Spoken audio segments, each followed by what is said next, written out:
Guarantee দিয়ে বলে যাচ্ছি 26-এর পরে পশ্চিমবঙ্গের মাটিতে এই বাংলার মানুষ পদ্ম ফুলকে ভ্যানিশ করে দেবে ভোট বাক্সে। ভারতবর্ষের ঐতিহ্যকে প্রতিদিন এই আরএসএস বিজেপি আর নির্বাচন কমিশন মিলে ভাঙতে চাইছে। এই জ্ঞানেশ কুমারের প্রচুর জ্ঞান, শুধু কাণ্ড জ্ঞানটুকুনি। ব্রিটিশের দালালি করা বালারা কান খুলে শুনে রেখে দাও, এই ভারতবর্ষের সংখ্যালঘুরা বাই চান্স ইন্ডিয়ান নয়, বাই চয়েস ইন্ডিয়ান। এই ভ্যানিশ কুমার যতই চেষ্টা করুক তৃণমূল কংগ্রেসকে ভ্যানিশ করতে পারবে না। সংবিধানে যখন প্রথম পাতা খুলে আমরা দেখি তখন বড় বড় করে স্পষ্ট অক্ষরে লেখা থাকে we the people of India. এখন দুর্ভাগ্যের হলো সত্য, এই বিজেপির আসার পরে আর এই ভ্যানিশ কুমার না জ্ঞানেশ কুমার আসার পর থেকে বলে who the people of India. সরকারি হস্তক্ষেপে আমাদের ফেসবুক পেজটি বন্ধ করে দেওয়া হয়েছে। আমাদের সমস্ত খবরাখবর ইউটিউব চ্যানেলে প্রকাশিত হচ্ছে, তাই আপনাদের সকলের কাছে অনুরোধ আমাদের জিআই এর ইউটিউব চ্যানেল আপনারা সাবস্ক্রাইব করুন এবং আপনাদের আত্মীয় স্বজন বন্ধু বান্ধব সকলকে বলুন আমাদের ইউটিউব চ্যানেলটি সাবস্ক্রাইব করতে। এবং পাশাপাশি বলবো যারা আমাদেরকে ভালোবাসেন আমাদের খবরগুলো আরো বেশি মানুষের কাছে পৌঁছে দেওয়ার জন্য আমাদেরকে আর্থিকভাবে আপনারা সহযোগিতা করুন। স্ক্রিনে যে কিউআর কোড দেওয়া আছে সেখানে স্ক্যান করে আপনারা আপনাদের যতটুকু সাধ্য যে যা পারবেন আর্থিকভাবে সহযোগিতা করে আমাদের পাশে দাঁড়ান। প্রথমেই আমি কৃতজ্ঞতা জ্ঞাপন করছি আমাদের নেত্রী, বাংলার জননেত্রী, এই রাজ্যের মুখ্যমন্ত্রী মাননীয় মমতা ব্যানার্জি মহাশয়কে। এই মঞ্চে যদিও নেই তারপরেও আমি কৃতজ্ঞতা জ্ঞাপন করব, কারণ আমি যার হাত ধরে তৃণমূল কংগ্রেসে যোগদান করেছি সেই অভিষেক ব্যানার্জি মহাশয়কে আমি কৃতজ্ঞতা জ্ঞাপন করব এই মঞ্চ থেকে। আমি অভিভূত, আমি আনন্দিত যে আমার এই এত বড় মঞ্চে এবং এই ঐতিহাসিক লড়াই আমাকে বলবার সুযোগ করে দেওয়ার জন্য। সংবিধানে যখন প্রথম পাতা খুলে আমরা দেখি তখন বড় বড় করে স্পষ্ট অক্ষরে লেখা থাকে we the people of India. এখন দুর্ভাগ্যের হলো সত্য, এই বিজেপির আসার পরে আর এই ভ্যানিশ কুমার না জ্ঞানেশ কুমার আসার পর থেকে বলে who the people of India. নির্বাচনের আগে we the people of India, নির্বাচনের পরে who the people of India. এই জ্ঞানেশ কুমারের প্রচুর জ্ঞান, শুধু কাণ্ড জ্ঞানটুকু নেই। মানুষের জন্য কাজ করবার জন্য যে নির্বাচন কমিশন, যারা মানুষের কাছে দায়বদ্ধতা, সেটুকু কাজকর্মনি করেন না। যেন তেন প্রকারে বিজেপির দালালি করতে হবে, যেন তেন প্রকারে মানুষের হয়রানি করতে হবে, যেন তেন প্রকারে বিজেপির স্লোগানকে এই পশ্চিমবঙ্গের মাটিতে বাস্তবায়িত করতে হবে। তার জন্য যতগুলো নাম আছে নাম কেটে দাও।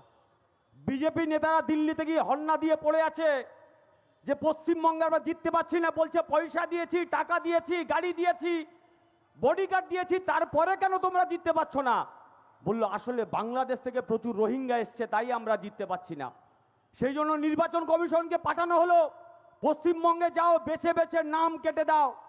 যারা তৃণমূল কংগ্রেসের সমর্থন করে, যে মহিলারা সমর্থন করে, তারা আদিবাসী হতে পারে, তারা এসসি হতে পারে, এসটি হতে পারে, তারা মুসলমান হতে পারে, তারা মহিলা হতে পারে, তাদের নাম রাতারাতি কেটে বাদ দিয়ে দাও।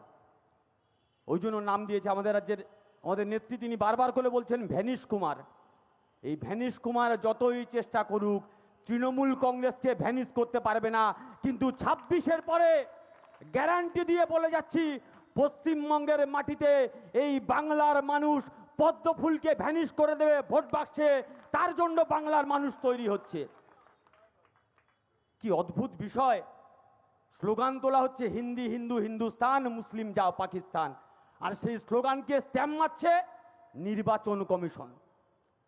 যদি বিশ্বাস না হয় আসুন ভারতবর্ষকে ঘুরে যান, আমাদের পশ্চিমবঙ্গে আসুন, এইখান থেকে হাওড়া স্টেশন, হাওড়াতে গিয়ে ট্রেনে উঠুন, যে হকার আপনাকে চা দিতে আসবে আপনার সঙ্গে বাংলায় কথা বলবে। আপনি তাকে জিজ্ঞেস করবেন বাংলা ভাষায় যে ভাই তোমার উপাস্য দেবতা বা দেবীর নাম কি? হকার বাংলায় বলবে আমার উপাস্য দেবতা বা দেবীর নাম হচ্ছে মা দুর্গা অথবা মা কালী। ট্রেনটা কিছুক্ষণ পর চলে যাবে উড়িষ্যাতে, হকারের ভাষা বাংলা থেকে হয়ে যাবে উড়িয়া, উপাস্য দেবতা হয়ে যাবে জগন্নাথ দেব। তারও কিছুক্ষণ পর ট্রেনটা চলে যাবে তামিলনাড়ু, হকারের ভাষা বদলে যাবে তেলুগু, উপাস্য দেবতা হয়ে যাবে মীনাক্ষী দেবী। তারও কিছুক্ষণ পর ট্রেনটা চলে যাবে অন্ধ্রপ্রদেশ, হকারের ভাষা বদলে যাবে তেলুগু, উপাস্য দেবতা হয়ে যাবে নৃসিম্হা। ওখান থেকে চলে যান কেরালা, হকারের ভাষা বদলে যাবে মালায়ালাম, উপাস্য দেবতা হয়ে যাবে পরশুরাম। ওখান থেকে চলে যান মহারাষ্ট্র, হকারের ভাষা বদলে যাবে মারাঠি, উপাস্য দেবতা হয়ে যাবে গণেশ। ওখান থেকে চলে আসুন আবার আমাদের আসাম, হকারের ভাষা বদলে যাবে অসমিয়া, উপাস্য দেবী হয়ে যাবে কামাখ্যা দেবী। এটাই আমার ভারতবর্ষ। নানা ভাষা, নানা মত, নানা পরিধান, বিবিধির মাঝে দেখো মিলন মহান। সেই ভারতবর্ষের ঐতিহ্যকে প্রতিদিন এই আরএসএস বিজেপি আর নির্বাচন কমিশন মিলে ভাঙতে চাইছে। প্রতিদিন বলছে তোমার নাম কি? ও প্রতীকুর রহমান। তাহলে তুমি বাংলাদেশি, তাহলে তুমি রোহিঙ্গা, তাহলে তোমার কাগজ দেখাও। আমরা কান খুলে শুনে রেখে দিন, নেত্রী পেছনে বসে আছে বলে বলবার সাহস পাচ্ছি। কান খুলে শুনে রেখে দিন, যেদিন ভারত ভাগ হয়েছিল আর ওই পাশ থেকে পাকিস্তানের জিন্না যখন এই ভারতবর্ষের মুসলমানদের দিকে তাকিয়ে বলেছিল, এ ভারতবর্ষের মুসলমানরা তোমরা পাকিস্তানে এসো, তোমাদের জন্য আলাদা দেশ করেছি, তখন আমাদের বাপ ঠাকুর দ্বারা ওই জিন্নার চোখে চোখ রেখে বলেছিল, লাঠি মারি তোর পাকিস্তানকে, এই দেশ আমার, এই জমিন আমার। এই ভারতবর্ষের মাটিতে আরএসএস বিজেপি ওয়ালারা, ব্রিটিশের দালালি করা বালারা, কান খুলে শুনে রেখে দাও, এই ভারতবর্ষের সংখ্যালঘুরা বাই চান্স ইন্ডিয়ান নয়, বাই চয়েস ইন্ডিয়ান। তাই তোমরা কে তোমাদেরকে কাগজ দেখাবো? তাই আমাদের সামনে এই কঠিন লড়াই, এই লড়াই আমাদেরকে লড়তে হবে।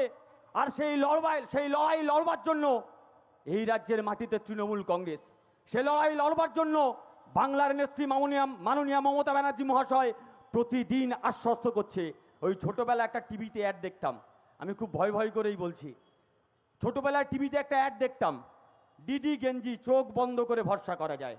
পশ্চিমবঙ্গের মাটিতে দিদি হচ্ছে একটা ব্যান্ড বাংলার মানুষের জন্য। বাংলার মানুষ চোখ বন্ধ করে ভরসা করে।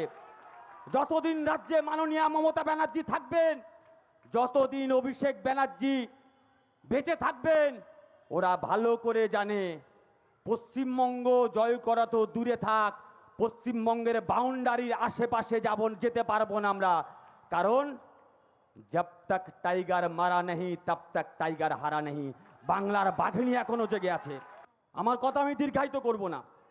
আপনারা জানেন, অনেকে হেঁড়ে গলায় বলে সবারও দিন সমান নাহি যায়, আমি নাম নেব না। অনেকে কটূক্তি করবার চেষ্টা করে। আমি বলছো গান ভালো করে, গান যখন গাইছেন গলাতে ভালো করে রেয়াজ করুন, সকালে হারমোনিয়াম নিয়ে বসে যান, ভালো করে গান তোলা প্র্যাকটিস করুন। কারণ 26-এর পরে আপনাকে গাইতে হবে, ও বন্ধু তুমি শুনতে কে পাও, দিল্লির বন্ধু আর শুনতে পাবে না। আর যখন দিল্লির বন্ধু শুনতে পাবে না, তখন তোমাকে গাইতে হবে, তোমার দেখা নাই রে, তোমার দেখা নাই। তখন তৃণমূল কংগ্রেসের কর্মীরা থাকবে।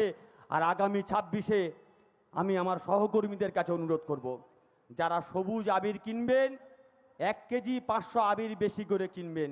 কারণ বাইরে মুখ দেখাতে লজ্জা পাবে, আপনাদের কাছে আবির চাইবে যে একটু দাও, মুখে মেখে বাইরে বেরোই। প্রত্যেকে দয়া করে আবিরগুলো দেবেন। আগামী 26-এ বাংলার মাটিতে বাংলার জন্য আজকের এই লড়াই যদি আমরা হেরে যাই, এই লড়াই যদি আমাদের প্রজন্ম হেরে যায়, শুধুমাত্র আমরা হারবো না, শুধুমাত্র ওই মানুষটা হারবে না, এই লড়াই যদি আমরা হেরে যাই, ভারতবর্ষের সংবিধান বিরোধী লড়াই হেরে যাবে। ভারতবর্ষের যারা সংবিধানের বিরোধিতা করে তাদের বিরুদ্ধে লড়াই দুর্বল হবে। তাই ওই মানুষটা জিতলে বাংলা জিতবে। বাংলা জিতলে যারা সংবিধানকে হারাতে চায় তারা জিতবে, আর সংবিধান জিতলে গোটা দেশ জিতবে। তাই দেশ বাঁচানোর লড়াই আপনারা সামিল হবেন, এই আহ্বান জানিয়ে সবাইকে আবারও আন্তরিকভাবে কৃতজ্ঞতা জানিয়ে আমি আমার কথা শেষ করলাম। জয় বাংলা, জয় বাংলা। মমতা ব্যানার্জি জিন্দাবাদ, মমতা ব্যানার্জি জিন্দাবাদ। জয় বাংলা, অভিষেক ব্যানার্জি জিন্দাবাদ। জয় হিন্দ। থ্যাংক ইউ প্রতিকূল, খুব ভালো বলেছো। একটু জল খেয়ে নাও।